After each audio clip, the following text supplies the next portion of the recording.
What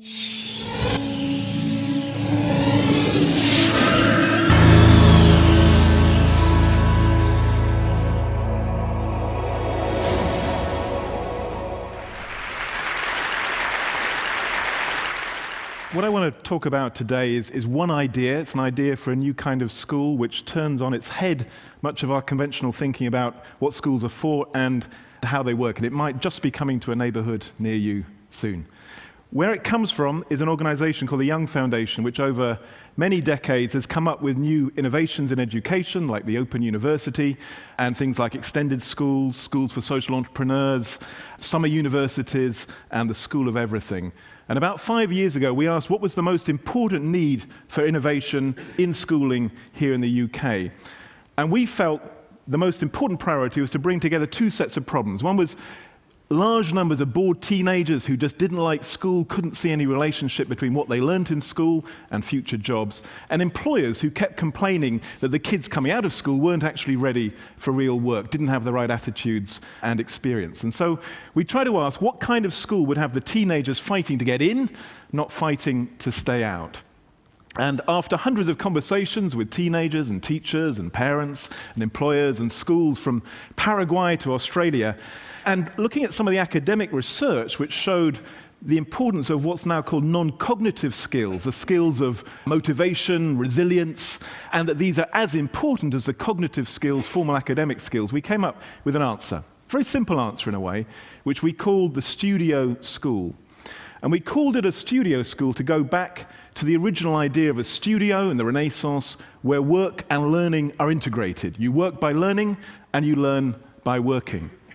And the design we came up with had the following characteristics. First of all, we wanted small schools, about 300-400 pupils, 14 to 19-year-olds, and critically, about 80% of the curriculum done not through sitting in classrooms, but through real-life practical projects working on commission to businesses, NGOs, and others. That every pupil would have a coach as well as teachers, that would have timetables much more like a work environment and a business, and all of this would be done within the public system, funded by public money, but independently run. And all at no extra cost, no selection, and allowing the pupils the route into university, even if many of them would want to become entrepreneurs and have manual jobs as well. Underlying it was that some very simple ideas that large numbers of teenagers learn best by doing things, they learn best in teams, and they learn best by doing things for real. All the opposite of what mainstream schooling actually does. Now, that was a nice idea, so we moved into the rapid prototyping phase. We tried it out, first in Luton, famous for its airport and not much else, I fear, and in Blackpool, famous for its beaches and leisure.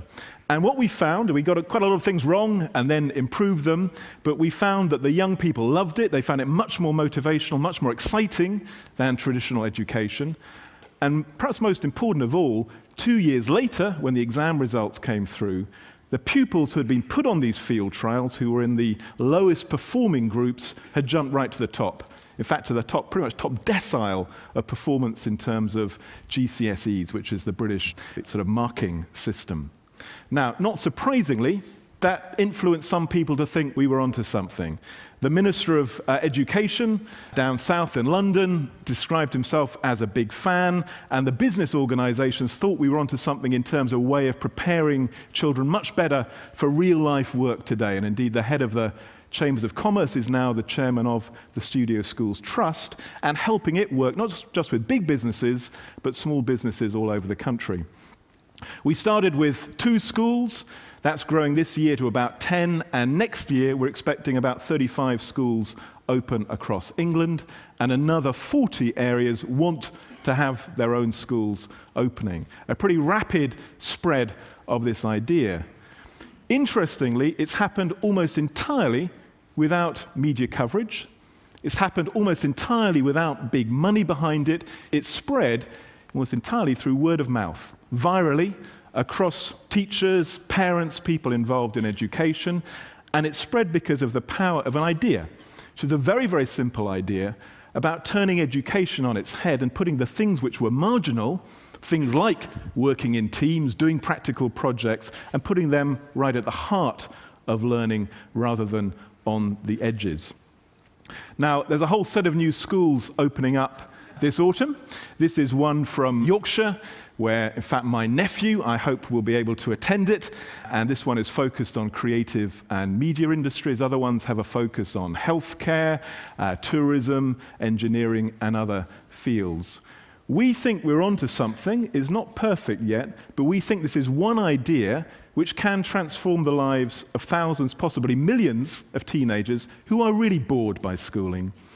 It doesn't animate them. They're not like all of you who can sit in rows and hear things, said to you for hour after hour. They want to do things. They want to get their hands dirty. They want education to be for real.